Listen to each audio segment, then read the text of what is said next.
अस्सलाम वालेकुम फ्रेंड्स, आप देख रहे हैं अलमक्का टेक एंड बिजनेस। अब दुनिया भर से हमारे तमाम व्यूवर्स को नाइट मार्केट अपडेट में बहुत बहुत खुशामदीद। तो दोस्तों, सबसे पहले हम यहां पर बीटीसी को डिस्कस करेंगे, यानी कि बीटीसी ने आज अपना जो डोमिनेंस लेवल है उसे ब्रेक करने के बाद बराह रास्त आल्ट कॉइन को यहां पर एनर्जी प्रोवाइड की। ये वो बात है जो सुबह की वीडियो में मैं ऑडियंस के साथ शेयर कर चुका था। हालांकि अक्सर ऐसे हालात में व्यूवर्स की नज़र मार्केट की कैपिटलाइजेशन के ऊपर होती है, लेकिन मैं बारहा ऑडियंस को इस बारे में आगाही दे चुका हूं और देता रहूंगा कि बाज़ औक़ात कैपिटलाइजेशन जूं की तूं होती है, लेकिन शफल हो करके वो आल्ट कॉइन्स में हमें जाती हुई दिखाई देती है। बज़ाहिर ऐसा लगता है कि मार्केट में वॉल्यूम नहीं आ रहा, लेकिन मार्केट कन्वर्जन कर रही होती है अपने वॉल्यूम को आल्ट कॉइन में। यहाँ पर देखने को हमें पोजीशन दिखाती है, लेकिन व्यूअर्स इसको तलाश करते रहते हैं बीटीसी के प्राइस में। तो आज हमने देखा कि बीटीसी अनमूव था, लेकिन आल्ट कॉइन्स अभी भी एक अच्छी रेजिस्टेंस बना रही हैं। लेकिन दोस्तों, यहाँ पर एक मौका फराहम करती है मार्केट इस चीज़ का कि अगर यही सूरत हाल रहती है तो हमें रिजेक्शन देखने को मिलेगी। कहाँ पर, वो हम आगे चल कर के डिस्कस करेंगे।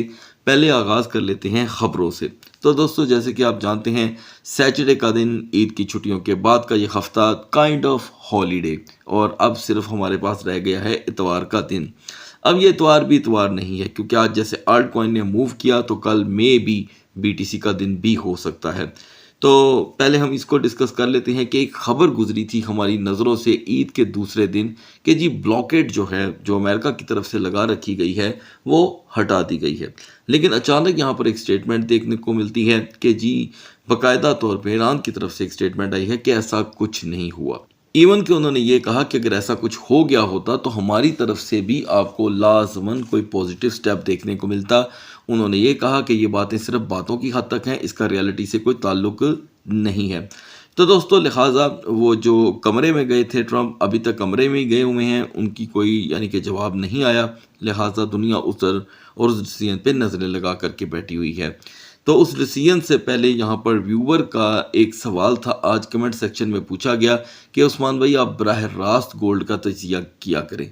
देखिए गाइस, पहले तो मैं आपको ये बता दूं कि बराह रास्त हर एक्सचेंज पे अपने अपने किस्म के टोकन मौजूद हैं। तो बेहतर ये है कि जो इंटरनेशनल टोकनाइज्ड टोकन हैं उनको डिस्कस कर लिया जाए, और वो है XAUT, ठीक है जी, और यहाँ है XAU। तो मैं इसके ऊपर पहले भी पोल लगाकर ऑडियंस की राय हासिल कर चुका हूँ कि जी किस पे तजिया किया जाए। तो उस वक़्त ऑडियंस ने 70% ये कहा था कि जी XAUT पे तजिया किया करें।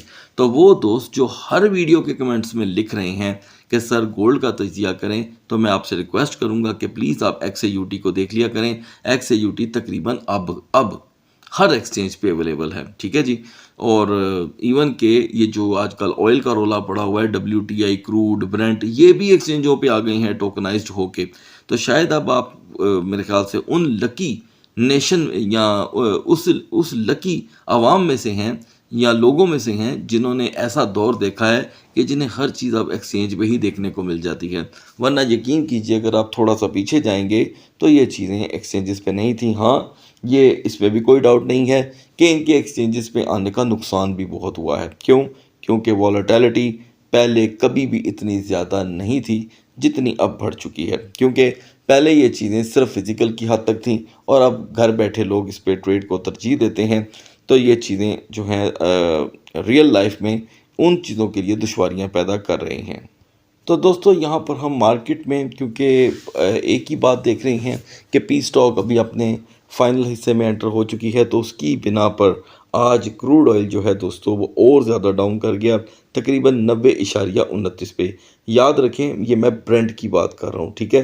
तो ब्रेंट के प्राइस में और जो दूसरा तेल है उसके प्राइस में बहुत फ़र्क है, और हम इस वक्त तकरीबन ये जो गुज़िश्ता हफ्ता हमने देखा, हम 104 से गिर के 90.29 तक आ पहुँचे हैं। आज के दिन दोस्तों हमने DXY इंडेक्स में माइनर सी मूवमेंट देखी। हालांकि सैटरडे के दिन कभी भी DXY इंडेक्स जो है वो कभी भी मूव नहीं करता, लेकिन 3 या 4 महीने बाद कोई एक आधा ऐसा हफ्ता आता है। मैं समझता हूँ कि ये काइंड ऑफ सरप्राइज़ की तरह ही है, इससे ज़्यादा और कुछ भी नहीं। क्योंकि जब वर्किंग डेज़ या कमर्शियल डेज स्टार्ट होते हैं तो अहमियत बढ़ जाती है। याद रहे कि अब की बार जब हम नए हफ्ते का आगाज़ करेंगे तो वो 1 जून से होगा, साल का मिड और बजट का महीना। तो दोस्तों यहाँ पे बीटीसी की जो मार्केट की कैपिटलाइजेशन है, रिपीट कर दूं, मार्केट की जो कैपिटलाइजेशन है उसमें अच्छा खासा इजाफा हुआ है। हम 2.56 से निकल के 2.58 की तरफ आए हैं। डोमिनेंस और ज़्यादा गिर गया है, ठीक है जी। तो कह सकते हैं हम कि 0.60 की कमी हुई है। कितने दिनों में? जस्ट और जस्ट एक हफ्ते के अंदर। टॉप ट्रेंडिंग के अंदर मैं समझता हूँ कि यहाँ पर बीएनबी को होना चाहिए था, लेकिन इस वक्त तीनों कॉइन्स मार्केट के बहुत ही हल्के कॉइन देखने को मिल रहे हैं। तो गाइस बिना देर किए आगाज़ करते हैं बीटीसी से, जिसने एक मरतबा फिर से 74,103 का नया हाई यहाँ पर सेट किया और अब मार्केट फिर से रिजेक्शन की तरफ जा रही है। ये समझना बड़ा ज़रूरी होगा कि एक तो दिन सैटरडे का और मार्केट ने मूव किया, one thing. Second thing, rejection. तो गाइस क्या मैंने आपको साथ साथ अपडेट नहीं किया कि ये मार्केट अभी रिजेक्शन के साथ साथ चलेगी? खैर, हम यहाँ पर काउंट करेंगे इनकी पिछले तमाम ऑर्स की बुलिश कैंडल्स, 1 2 3 4 5। अब 5 × 4 करें तो 20 घंटे से बीटीसी जो है दोस्तों अपनी पोजीशन को संभाले हुए है। लास्ट आपने लो देखा था 72,513 का, तब से लेके अब तक 1500 की रिकवरी आई है। जो काबिले दीद बात है वो ये है कि यहाँ पर बीटीसी सैटरडे को मूव कर रहा है। खैर 73,800 इस वक्त बीटीसी की ज़रूरत है।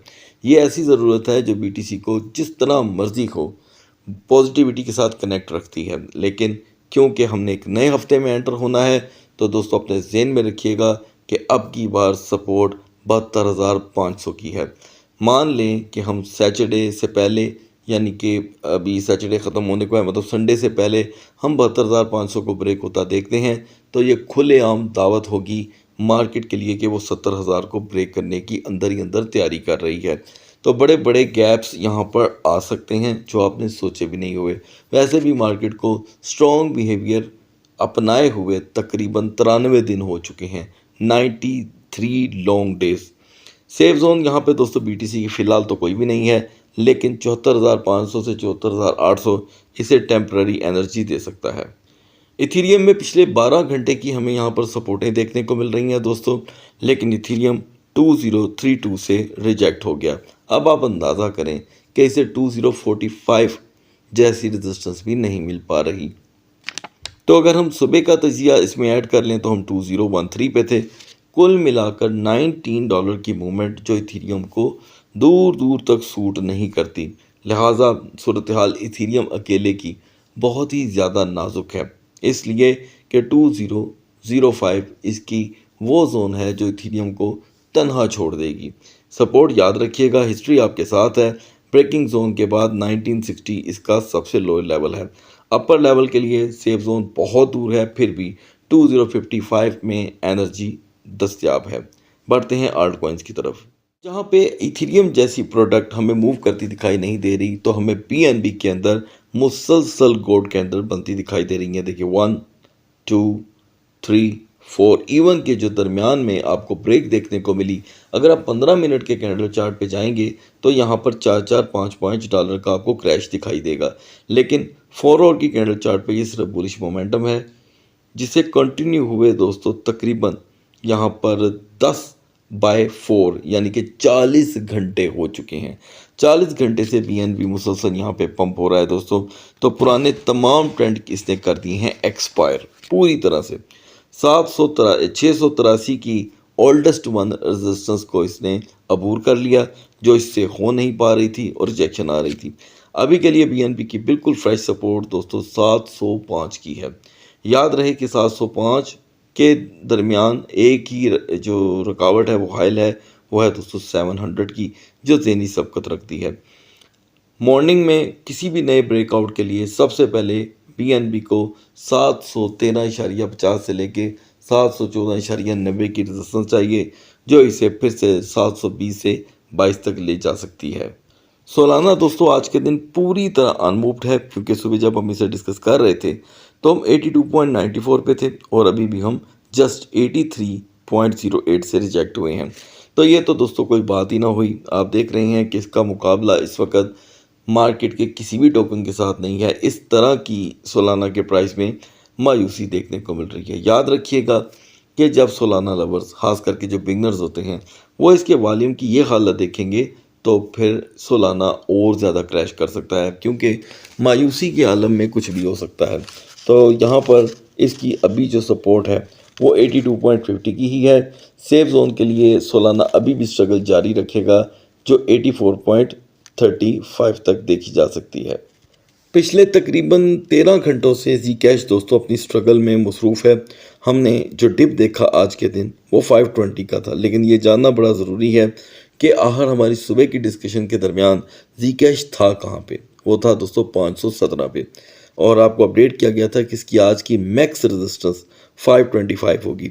अच्छी बात यह है कि जी कैश ने 542 तक की रेजिस्टेंस अपनाई और अभी यहाँ पर ये चुप होने का नाम नहीं ले रहा। फंडामेंटल स्ट्रॉन्ग सपोर्ट इसकी 520 बन के सामने आ रही है। हालांकि लॉन्ग स्क्वीज भी हुआ आज जी कैश में, लेकिन फिर भी 520 इसकी सपोर्ट रहेगी, जिसके ब्रेक होने के पूरे पूरे चांसेस हैं। अपर लेवल पे किसी भी नए ब्रेकआउट के लिए 542.50 से लेके 543.90 की रेजिस्टेंस इसे थोड़ी देर के लिए पुश कर सकती है 550 के लिए। अब आगाज़ करते हैं दोस्तों ऑडियंस के जो डिमांडिंग कॉइन्स होते हैं, जिनके तजिए की डिमांड की जाती है उनसे। तो चेन लिंक के बारे में सबसे ज़्यादा सवाल थे, और उसके बाद दो और टोकन हैं जिन्हें मैं आगे डिस्कस करूंगा। तो दोस्तों चेन लिंक ने पहले तो अपना टारगेट अचीव किया। यहाँ पे हमारे पास 9.25 से लेके 9.28 तक की रेजिस्टेंस की यहाँ पर जो कैंडल चार्ट स्टडी थी वो मौजूद थी।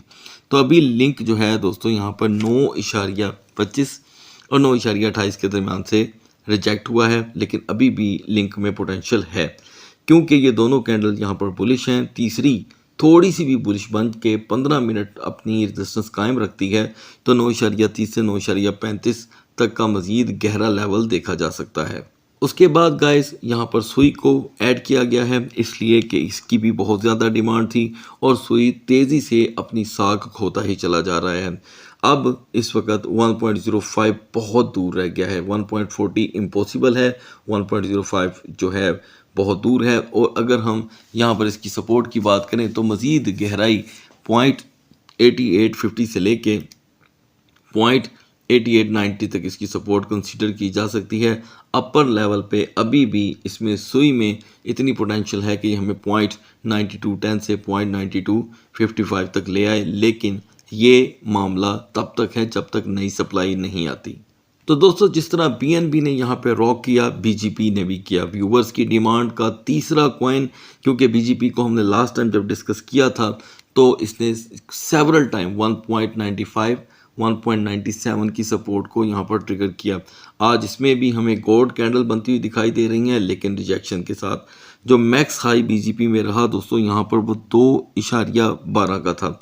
ये एक क्विक रिकवरी कंसीडर की जाती है। अब अच्छी चीज़ तो ये है कि बीजीपी 2.10 से लेके 2.15 के दरमियान अपनी सपोर्ट बनाए। अब ये जानना बड़ा ज़रूरी है कि क्या ऐसा होगा, तो उसकी वजह यह है दोस्तों कि हम हिस्ट्री को साथ लेके चलते हैं। पास्ट में बीजेपी ने अक्सर जब यूं परफॉर्मेंस दी है तो उसने अपने पिछले लेवलों को हमेशा सपोर्ट किया है। ऑल टाइम हाई देखें तो वो तो बहुत ही अच्छा है, लेकिन एकदम ऐसा नहीं हुआ करता। लिहाजा 2.10 से 2.15 की सपोर्ट ही है जो इसे एक नए ब्रेकआउट की तरफ लेके जा सकती है, जस्ट लाइक 2.20 से 2.25, और मार्केटें मज़ीद बेटर हो सकती हैं। इसके करीब तरीन सपोर्ट ये है, मैं फ़िलहाल इसके ऊपर बिलीव नहीं करता, इसलिए कि जो ओल्डेस्ट वन है वो 2.00 की है, जिस पे बीजेपी ने पिछले कोई 1.5 माह पूरी तरह फाइट की है और फिर कम बैक किया है। तो आने वाले दिनों में बीजेपी के जो दिन हैं दोस्तों वो बड़े ही प्रीशियस होंगे।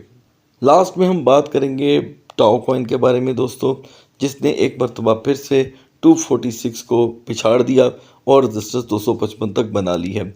अब आप अंदाज़ा करें कि इतना फ़र्क आ गया है टाओ की परफॉर्मेंस में कि जो कभी सपोर्ट टूटती नहीं थी अब वो उसकी रेजिस्टेंस बन गई है। यहाँ पर एक मेजर रोल प्रोवाइड कर रहा है दोस्तों 250 का लेवल। तो गेम चेंजिंग पॉइंट 250 ही रहेगा, जिसके ब्रेक होने पे हम सेवरल टाइम 246 देख चुके हैं। आइंदा अगर हम 250 को ब्रेक करता देखते हैं तो फिर ये 246 नहीं होगा, 242 को जेन में रख लीजिएगा। अपर रेजिस्टेंस ज़्यादा से ज़्यादा 250 8 तक की होगी, वो भी इसलिए कि ये हैंगिंग मैन अगर अपनी लाइट्स रेड से सीधा ग्रीन कर दे। सो गाइस, सुबह तक अल्लाह हाफिज़।